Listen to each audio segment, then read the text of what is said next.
अपन आत्माओं जैसे ये हमारे एक बीमारी ला रखी है इन नकली गुरुओं ने कि जैसे आप जी का कोई भी घर का सदस्य मृत्यु को प्राप्त हो जाता है, फिर उसके शरीर को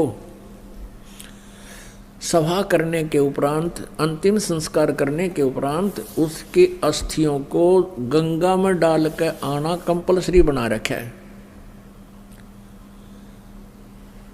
क्यों बना रखा है, किस लिए? और ये कहते हैं तेरे पिता की गति नहीं होगी, तेरी माँ की गति नहीं होगी यदि वहां नहीं डाल का होगा। तो वहां फिर और ठग बैठे। यहाँ के भेजने वाले एजेंट अपना कमीशन ले लें और वहां बैठे वो जो गंगा में डलवाएंगे उन अस्थियों ने वह न्यारे चार्ज करें। अपने आत्माओं ये सब अज्ञान के कारण, तत्व ज्ञान के अभाव से हो रहा था। अब क्या होता है, जैसे एक व्यक्ति किसी किराए के मकान पर रहता है और उसको मकान मालिक कह देता है भाई मकान खाली कर दे, मुझे आवश्यकता है, तो उस समय वो छोड़ना जी ना करता। और इस मकान में तो यू अपना मान रहा, अपना पर्सनल मान रहा है, इस मकान में तो यू कोई सैकड़ों वर्ष रहता है, तो इस मकान को ये छोड़ना नहीं चाहता, अपना मान बैठता है। उधर से भक्ति ना करने से ये प्रेत बन जाता है। प्रेत बनते ही इसका जो भी अकाउंट है जाते इसको मिल जाता है, कौन सी योनि प्राप्त होनी है, ये भूत बन जाता है। और उधर से क्या होता है कि वो घर वाले उनको फूक देते हैं, सवा कर देते हैं, तो वापस वो अपने घर पर आता, वो प्रेत बन के। अब घर वाले तो उसको देख नहीं सकते, उसमें आवाज नहीं, वो सुना नहीं सकता, वो वहां धक्के खा के फिर देखता मेरा शरीर कहाँ है। वो जाता शमशान घाट पे। तो इतना इसको ज्ञान होता है प्रेत को कि ये अस्थि मेरी है, ये नहीं है। तो अगर वहां उसको कोई अपनी अस्थि मिल जाता है, यो हार्ड ना जड़ा हुआ, उसको चिपक जाता मेरा है, यो मेरा, नुचकती चिपट जाए उसका। और ये सिद्ध, ये क्या करते हैं, सेवड़े उन अस्थियों को उठा लाते हैं और वो अस्थि के साथ आता वो प्रेत, फिर वो उसको अपने जंतर मंत्र से जकड़ लेते हैं, अपने अधीन बनाकर फिर वो दूसरों को दुखदाई हो जाते हैं। तो इस कारण से इसका उन्होंने निपटारा करवाने के लिए इन नकलियों ने ये सोचा कि भाई इन अस्थियां न उठाकर तुम वहां डालो, ऐसे गहरे जल में डाल दो जहां ये पितर प्रेत बनकर आवे तो उसका हाथ ना लगे, वो चपका नहीं और वापस तुम्हारे घर ना आ जावे, आसपास भी ना रहे। उनका उद्देश्य तो ये था। अब उससे क्या समाधान हो गया, वो तो बनना था वो बन चुका है, प्रेत बनना था या कोई पशु पक्षी बनना था वो तो बन चुका है अपने पूर्व संस्कार से।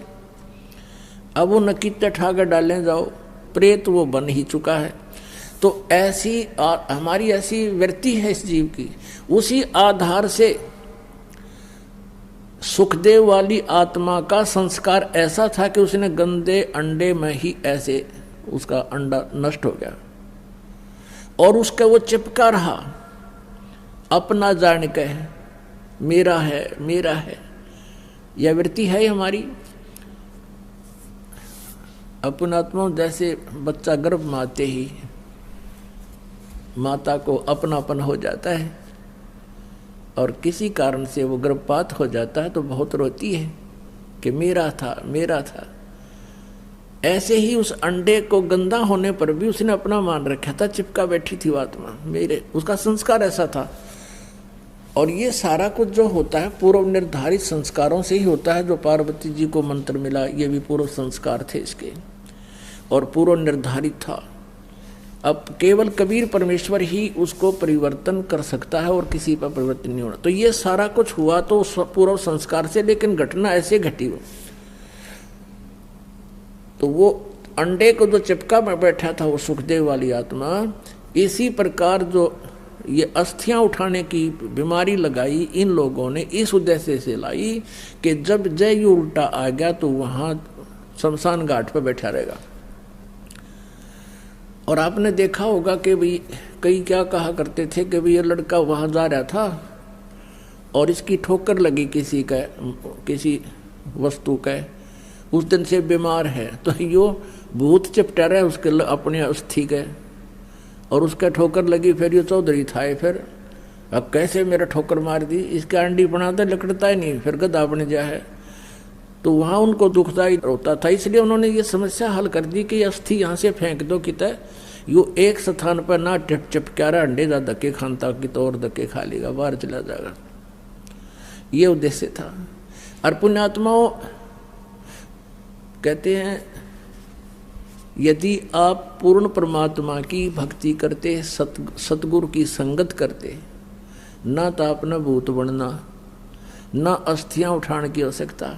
और आपने यो नाम ले रखा तो कितनी ठोकर लागो, कितने कुछ जाओ चौराहे पर गांडो तुम, और बर्फी खाते हुए आपके निकट कोई भी नहीं आ सकता, क्योंकि ये समर्थ की शक्ति है। एक भक्त बता रहा था कि मैं अपनी किसान था वो, कि अपनी बहन के गांव में ससुराल में गया हुआ था, उनका ज़मीन ज़्यादा थी, मैं अपने बैल ले गया था उनकी खेत की जुताई करवाने के लिए, हेल्प करने के लिए। तो मेरी ड्यूटी उन्होंने दूसरे खेत में लगा दी, और बहन का बटेऊ जो बहनोई था वो दूसरे खेत में अपना काम कर रहा था। उस खेत के पास में एक छोटा सा तालाब था, तलैया थी, जोड़ी थी, उसमें एक छोटी सी मंडी बना रखी थी, और कोई वहाँ पर एक 5 किलो एक बेली होती थी, 5 किलो गुड़ का एक ही आइटम बना दिया करते, पेड़ा सा इतना बारा, वो चढ़ा गया वहाँ, वो को पीर प्यार था, पीर की मड़ी थी। वो कहने लगा मैं बैलों को पानी पिलाने के लिए जब उस गया वहाँ तालाब में, तो मैंने देखा इतना गुड़ दरा बहुत सुंदर, मैंने वो उठा लिया, कुछ तो आप खाया, कुछ कूट छेद के बैलों को खिला दिया, चारे में डाल दिया। और नाम मैंने ले ही रखा था परमेश्वर कबीर जी का, आपके परमात्मा की शरण में आ चुका था।